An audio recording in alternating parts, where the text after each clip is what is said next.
Welcome to another photo critique, image critique. What do we call these things?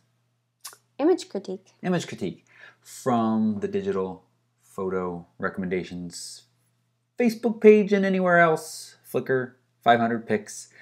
We opened it up anywhere this week. Now, remember, we're not going to get through everyone that I put a call out on Facebook and said, post your pictures here. And I said, doesn't have to be in the Facebook group or the Flickr group.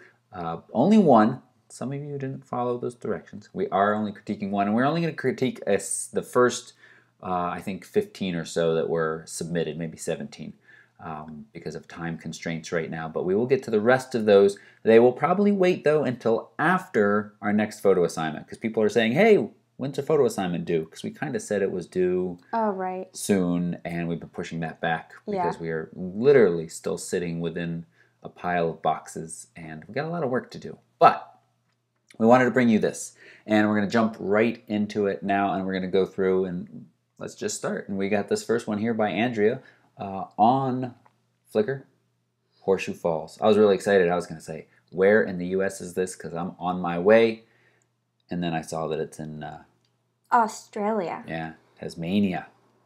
Tasmania. Yeah, you know who's from Tasmania?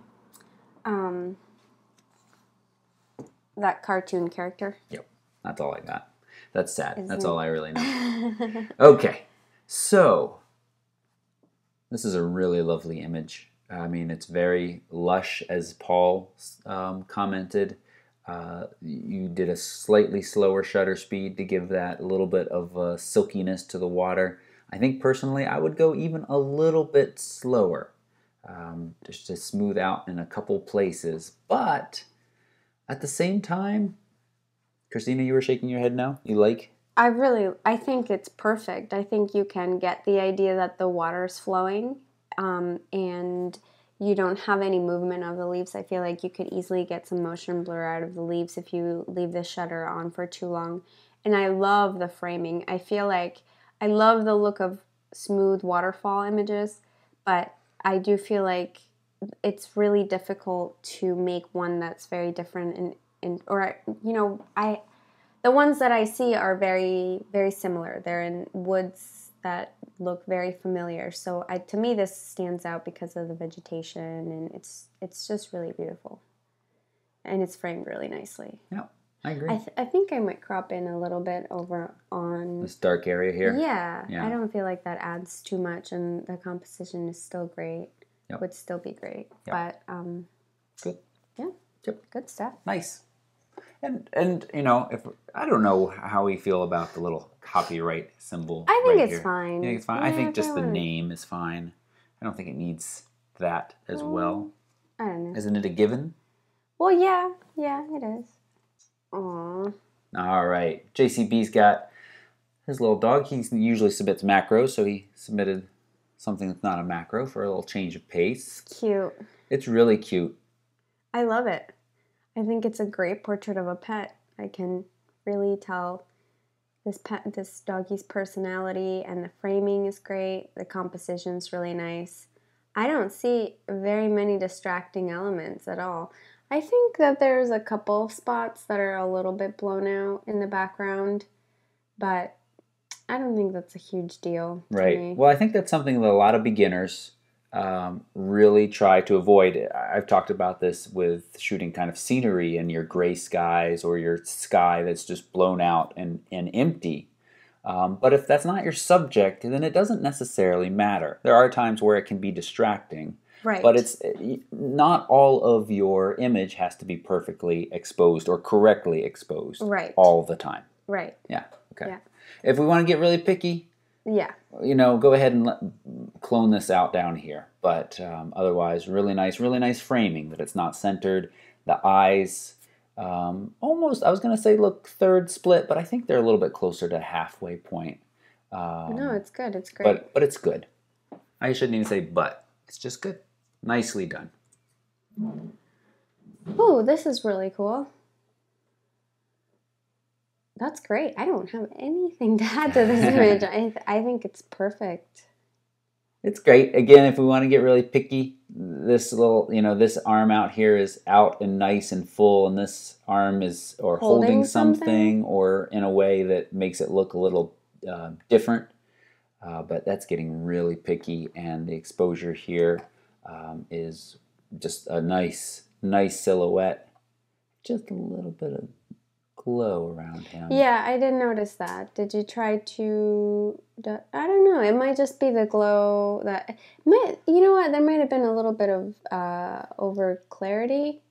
Because sometimes when you have too much clarity, it can create ghosting around the edges of things. Do we also call those halos? We have a little bit down here too. Down here, this seems kind of halos, normal. Yeah. But up there, it's catching my eye just a little bit. But that's getting pretty picky, and overall, I think a really nice. Yeah. If we're right and you did use a lot of clarity, try sharpening it instead. Try playing with your sharpening, and it'll still give you that very sharp edge, very sharp, crisp edge effect, but without the ghosting or the, what do you call it? The halo. Halo. Yeah, a halo. Very nice. Thanks, Lawrence.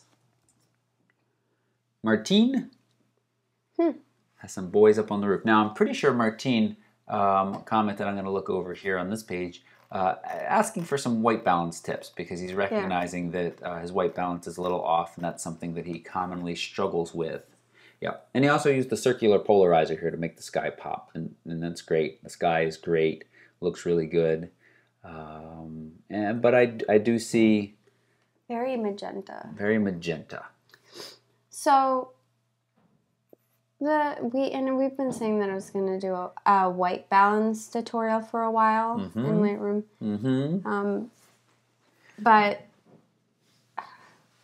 And it's, it's really tricky because things look different in different kinds of screens. Like to us, I feel like in the monitor that we normally do these critiques, everything looks a teeny tiny, like the tiniest bit more cool or magenta. Whereas in an actually calibrated screen, it probably would be, a little bit more true to life. But this looks to me like it is, one, very, very, there's a lot of clarity used. It definitely looks like there's a lot of clarity. Secondly, I like the idea of the polarizer. I think the polarizer might not be great to use when you're working with subjects. I think that it might add that same sort of saturation and heavy contrast to people's skin and features, and you don't necessarily... I feel like this portrait's just sort of capturing, who these kids are, and not so much like their faces or facial... It's not like a very traditional portrait, so it's not that big a deal, but it does create a lot of very pink skin tones. So we'll try to get a Lightroom skin tone tutorial up, and to hopefully help you guys, because it can be, color balance for images can be really tricky and very hard to eyeball. So yeah, we'll try to get that. Yep. Yeah, we've been saying that for a while. It's probably still going to be a little while, but it's certainly at the top of our list to get things done.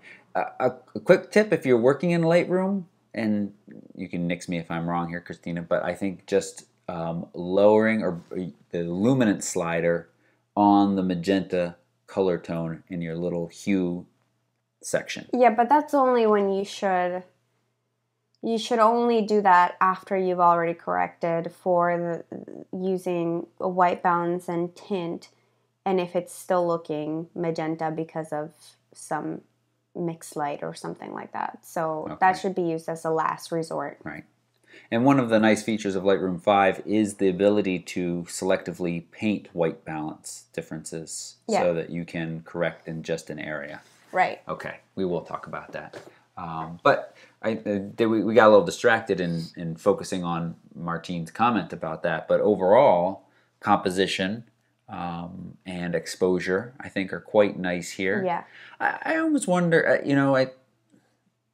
it shows they're up on the roof. We've got the street down below that looks like some really cool big market or some kind of festival is going on with all those different colored roofs and tarps. But But I also wonder if coming around to their left, your right a little bit, so that there's less intersection with that roof and that weather vane bit that's back there, might make it a little bit stronger. But overall, I think this is a cool summertime kind of picture. Yeah, I agree about the weather vane.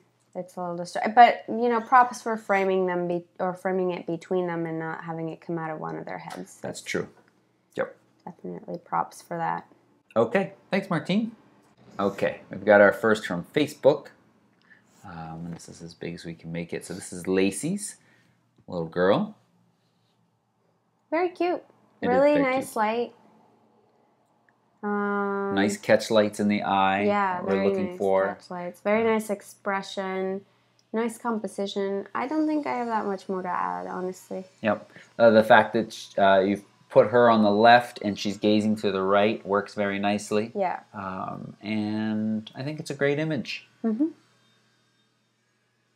Tiny bit of a little overexposed right there, but that's getting picky. And also not your fault, but the fact that it's on Facebook, I just see a little bit of sharpening in a couple of areas that causes some detail loss that Facebook loves to do as part of their compression. But overall, really nice. Thank you, Lacey. That's also very cute. This is very cute, and I think we both just tilted our heads like the RCA dog again, because you want to connect with those eyes, and it's cute. So, a couple of really positive things. The stairs sort of act as leading lines towards this little baby, or Anna. Towards Anna. Yep. Anna. So that's a great compositional technique. I don't know if you sat her. Yeah, of course. I'm sure you sat her there. So that's very nice. I would have cropped a little bit on the right, just to get rid of the scar and these things, because they do lead my eye off of here, and they would. If you removed that, your eye wouldn't have anywhere to drift to. Yeah. This, I don't love this. I think it's really, really distracting. So I don't know how you would be able to take that out. I think this would have to be like a Photoshop, or a cloning type thing. This also takes my eye off away. But I realize that it's kind of tricky because otherwise you be cropping important parts of the picture. So again, if you want to make this a really, really strong image, I would like clone another set of steps up here. I mean, I think that's totally fine to do, to just clone a little bit more. Nobody will tell, and your eye will stay away from back here, and just come right back to the face, and then get rid of this as well. White balance is a little off. The picture feels a little muted to me in general. Yeah, and there is some reflection off of this greenish type rock onto this side of her face. So this is something that you could correct with a brush, with a or a tint brush or a white balance brush, just to kind of even out the skin tone. And even right here, you can see very, very faintly that like the shadows are just a little bit bluer and a little bit greener because of the grass that's reflecting back. But it's, those are just things that will make the image perfect. Otherwise, it's a really, really great image to begin with. I would be really happy with this. So, yeah, great job. Quick intermission discussion. Okay. I think we talk about these covers of teen magazine and Cosmo and things like that being bad for young girls because they show these perfect women that are skinny and perfect skin and all of that. Yes. But I think they're also bad for photographers, because here, when we sit here and we talk and we say, well, you could touch this up with a brush here, and white balance on Martine's picture. It sounds like a lot of work, and I think a lot of these people want to just take a picture and have it just be beautiful. And so you look at these National Geographic, Cosmo, just to repeat myself, and you see these incredibly perfect, nailed pictures. And what you need to recognize is that does not come out of the camera looking like that. No, they never do. However, you are getting, it's a little bit different when it comes to talking about people's bodies and what they look like, and in terms of the psychology and the sort of negative effects and repercussions that come as a result of photoshopping people. What we're talking about is taking out distracting elements in an image to make it stronger, to focus on the person. And yes, like I said, it's not... Well, I wasn't, though, really. I mean, yes, we were talking about that in this image particular, but more of the comment of, you know, using a brush to correct the white balance in a section of the photo. I also feel like if this were an image that was for myself, I probably wouldn't do that, do all of that. But if this was an image that I was delivering to a client that they wanted to buy in frame and print, or print and frame, I would do that as just an extra, because I feel like as a professional, you need to look out for these things and be able to correct them. That's why they're paying you the big bucks, so that you can... that's what differentiates us from people who just have DSLRs, because they might know where to find good light, and they might know, but they don't, they don't think about things the way that we do, and they don't take the time to perfect images the way that we do. And yes, it is. You have to realize that, most images right out of camera are not perfection. They are not. And then sometimes it's okay not to make them perfect. Most of the time it's okay not to make them perfect. But we're doing an image critique and trying to show people how they can better their images, make their images stronger. And this is one of the ways. Another way to sort of, fix this would have been to zoom to 50. You have the 18 to 55. So zoom all the way to 55. And that would have compressed a little bit more of this. And it probably would have compressed a little bit of that. So, you probably wouldn't have gotten the same exact image, obviously. So there are times where, like, you just capture a moment and the expression is more important than anything else. But you zoom into 55 and you compress a lot of distracting elements. So if you don't want to go the route of, like, photoshopping everything, then try to get the image as best as you can out of camera. So. Well, that's great. And I think I should say I'm not advocating for snapping and then making it perfect in post. I'm talking about making it as perfect as possible when you take the picture, but then there is this extra step that all of these good photos we see have gone through of being post-processed, at least some. Yeah. And I should also probably back up. I said National Geographic. That's probably not a great example, because most of those photos in there have not been photoshopped much, if at all, because National Geographic has journalistic standards. Right. Whereas something like Cosmo or Teen or... And they've gone through a lot of color correction, a lot of sharpening, and a lot of brightening, because the images raw right out of camera are not really that interesting. You have to do stuff to images in order to make them look their best. Oops. Oh my gosh, getting it all buggered up. What are you doing? I'm trying to get to the picture. What happened? There we go. Okay, I'm sorry, because you said something good there at the end. But okay, here we go. We've got one from Jason, and I'm stuck in this weird Flickr player here, so I don't know anything more about that. Cabin in the Woods is what I'm going to call it. This is really cool. I like this a lot. I think, I don't have that much more to add other than the light isn't... The picture's really cool, and this cabin's really cool, and I think this is the best way you could have photographed it at this time. But I think you can make more interesting images at different times of the day when the sun isn't hitting the house the way that it is right now, because you've got these lines and you've got all these shadows. So maybe you couldn't come back, and that's just what what you were able to get. So, if that's the case, that again, this is the best picture you could have gotten at this time. I may have just moved this cone. Yep, right here, and that's it. Yep, and I think the framing was quite deliberate in the house is almost perfectly centered. Yeah. Which is neat, but because it's got this extra bit over here and there's this tree in the foreground, I might like to see this whole house moved over just a little bit. No. No? No. I think it works really well the way I love the composition. I have nothing to change about the composition. Okay. I think the light is a good one. A lot of times when we're traveling with friends and family, we're stuck at that time. That's when we're walking around looking at things. But if you can get up early or schedule it so you're out in the evening, you can get some really much more dimensional photos when the light is more directional. Yep. Great. Thank you, Jason. Katie's got some clouds. This is really nice.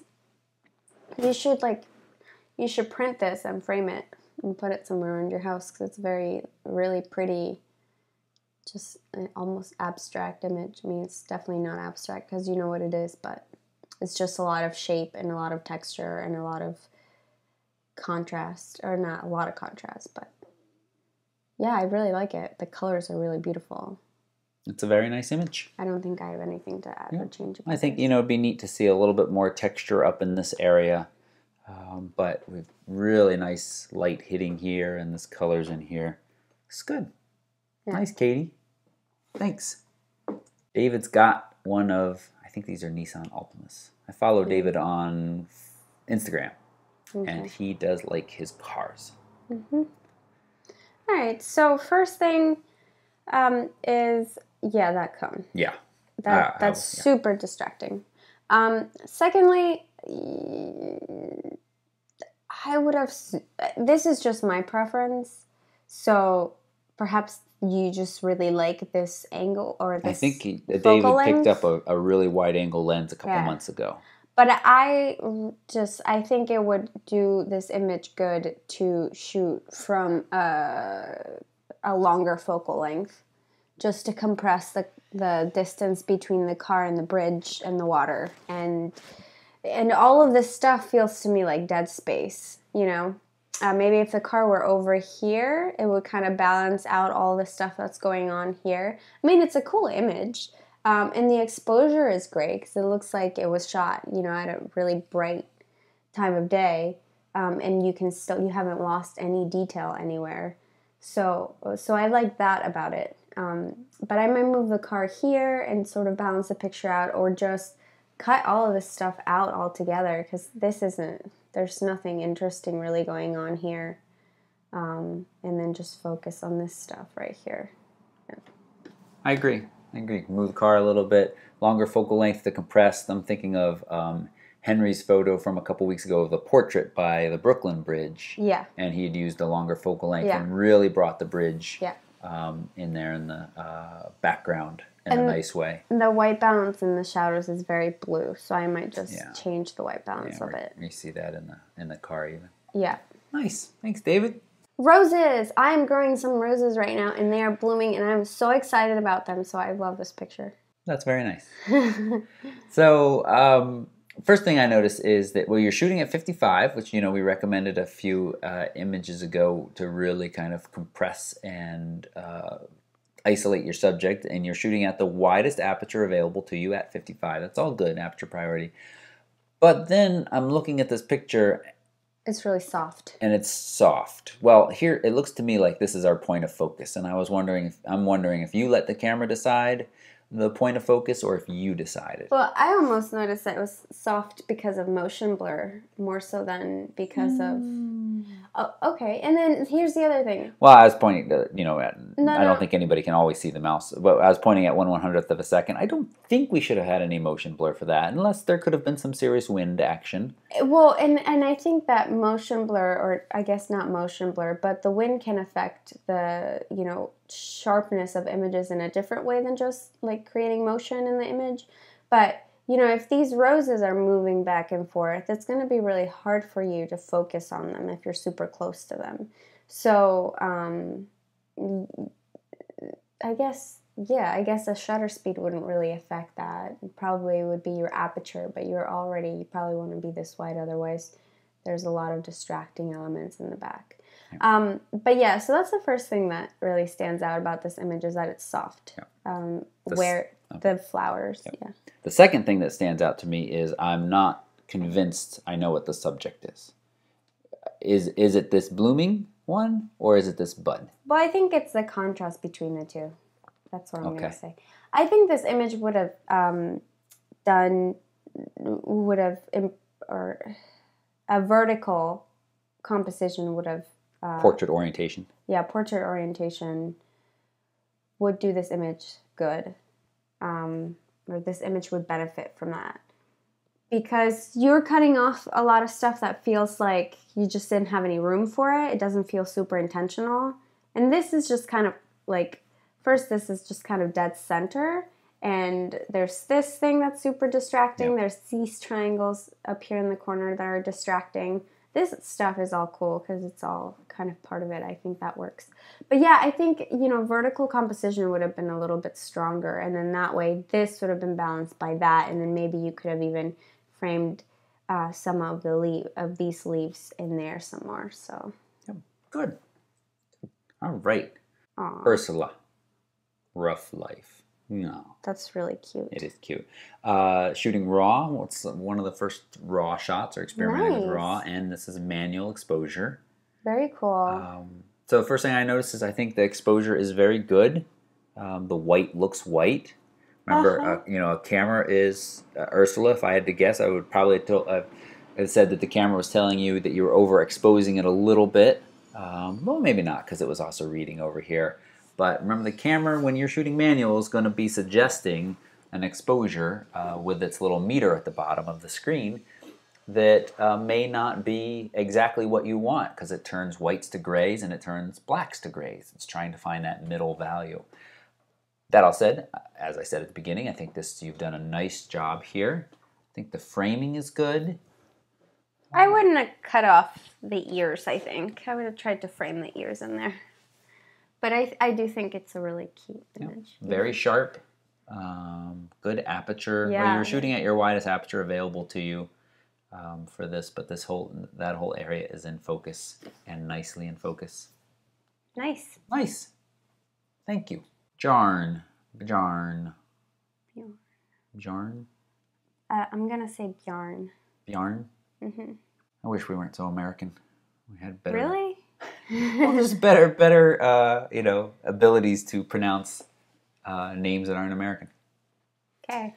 So the first thing that I notice in this image is the eyes, and I think that's great because she's making contact with the viewer, Anna. Hey, another Anna, a little bit of an older Anna, the little girl way back. I remember. Just make sure you're following along. Yep. She's looking at the viewer, and it's a connection. I think that's good. I like that. Yeah. It looks like you're shooting with the 51.8. I would have opened my aperture a little bit more to maybe like f2.8, and that would have softened the background a lot more. You can see that there's cars and the windows in the background are just a little bit distracting. Mm-hmm. So I might have just tried to, or found a different spot to shoot. Oh. I think her face is a little bit dark for the background. The background's very bright. It's several stops brighter than her face. So, this is something that in post-production you could have brightened her face a little bit. You could have even blown out the background because honestly it's not that, there's nothing super amazing. Going back to JCB's dog picture. Yeah. Just like that. Yep, just like that. And also, how about switching to a portrait orientation here? Yeah. I really like portraits. Yeah. Vertical portraits. Yeah. I think talked about that before. Yeah. They're just a lot more flattering, I think. But this is good. This is good too. I think that it's a good crop. Bjarn. Giuseppe. Oh, he's so excited. He's been feeling like he hasn't got an image critiqued in ever, and he's got one in here. All right. And I feel like we have seen an image very similar to this. And I don't know if I thought Giuseppe it was by had him. done his. It was that one. That one that was very warm. Yes. Warm, not worm. Warm. Like the guys in the dirt? Yeah. No, like not cold. Like hot. Hot. Yeah. Again, I'm here. Okay. So, all right. Well, let's talk about this image. Let's talk about this image. I think the first thing I would have done is crop this in right here. Right there. I think this leads the eye away from the image. Yeah. An uncompleted arch. Yeah. And it's just because, I think it's because of how bright it is. Yeah, I would have just cropped right there. Otherwise, I don't know.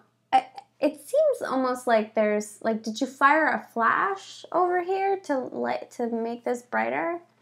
It's kind of cool, but I I think we feel just have like some city lights. the image feels a little flat because of that. I would have just let the shutter run a little bit longer to get a little bit more stuff in between the shadows. It just feels like there's a big black backdrop behind all this stuff. Yeah, I see what you're saying. I love that the water is just glass. That's and the really reflection cool. here and these arches, these repeating arches here are really nice. Yeah. And I think this angle you've got is great. And as Yeah. Christina, I'm going to agree with Christina here. Get rid of that half arch so you just have completed ones. It also feels just a little bit like the left side of the image is below the right side. Just a small amount.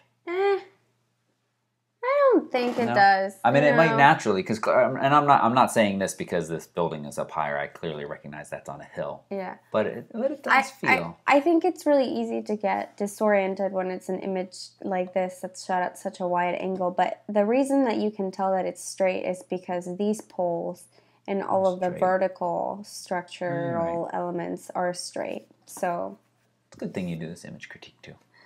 Don't just let me tell people things. All right. Okay. We're good? I think we're good. Crop that part. And Crop then that we'll be part good. and let your exposure be just a little bit higher. It's good. Nice. And for folks wondering how do you get these star on the lights, I think we've talked about this before briefly, but F8 or above. F8 or above will give you those stars. And they can look great or they can be distracting, and I think they're good there. Squirrel. Squirrel. So Crystal usually has pictures of her cute kids, but now she's got a picture of a cute squirrel. That's cute. It's a nice image. Yeah, I think I wouldn't do anything other than, well, the color balance is a little off, so I would warm it up, but just like crop this part because there's nothing really going on here. Just crop a little bit here. I'll just say that I think the color balance, well, I mean, squirrels are just grayish bluish in places. And I think you're just picking up that plus the light coming through the green. So you could warm it up a little bit, but I also think it's fine. Okay. Very nice. And eyes, sharp focus right there. Very good. Hugging the branch. Ooh. Graham has a panorama, and I've asked. That's beautiful. I asked longer than 1 second ago. But I wonder how many images this is stitched together. But this is a beautiful place. This yellow, I'm not even sure what that is, some kind of flowering bush, really adds some nice color to this. I think I would go ahead and just crop that tree out on the right. This tree right here. Yeah, just make it all about the hills, But just barely, because Yeah, just barely. Seriously, just barely. Yeah. Nice. But it's Lake beautiful. over here. Yeah, it's beautiful. I feel like we're seeing the one. This is slanted, and that's water off in the distance. Well, it's a little. There's distortion, so I would correct for that distortion for sure. Like this isn't like this. This is all distortion. Like I would straighten that because you can tell because this is curved and this is curved. And that's the the trick of the panorama. And if you stitch these in Photoshop, you can have it correct for distortion as well. It doesn't always do a perfect job, but you may not have selected that, or you may have, and that's still what you're left with. So those are fairly minor though, and overall, really nice composition and exposure. It's a very cool. image. Something else you could print and put on your wall. Thank you, Graham. Brian's got Mountain Dew, shot with the Fuji X-T1. Oh, very cool. Very cool. Yep. Not that we comment on all of the different cameras, but it's nice to see a little variety. We got a lot of, the last image critique we did, every single picture was from a Canon, except for one. Oh, that's interesting. Yeah. So the first thing I notice here, it actually wasn't the first thing I noticed. The first thing I noticed was this gentleman's face, and that's good. Yeah. But then I noticed that it's not quite as sharp as it could be, and it looks like our sharper area is somewhere over in this general area, to me. Yeah. It looks a little soft here. Yeah. So this is an interesting image.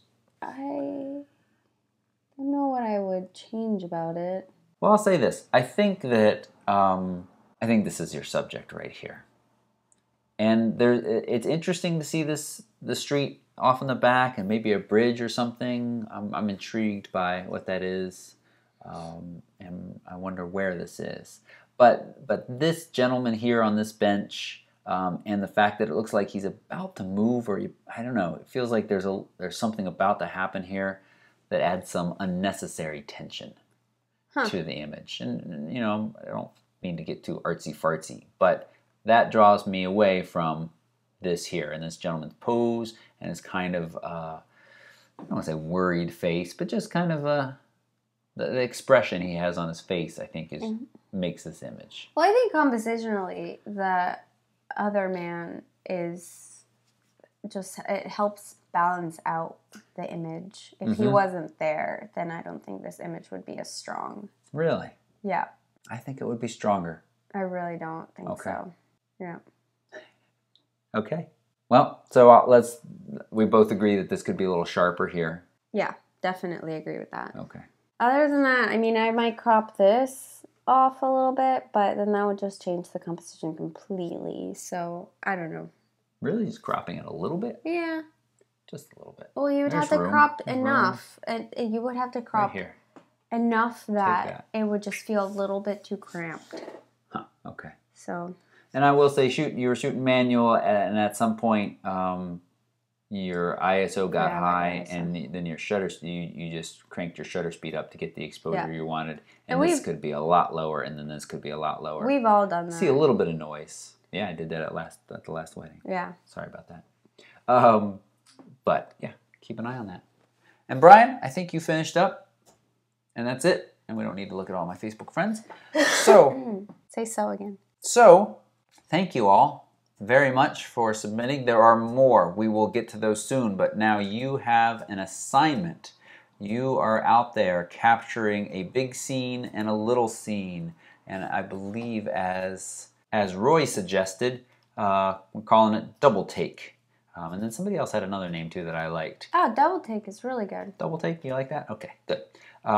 Big scene, which, you know, is kind of your step up touristy snap, but then really figure out the subject in that scene and focus in on it. So we will be looking for those. We'll be critiquing those this weekend or shortly after.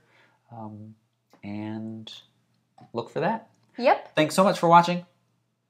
Bye-bye. Bye.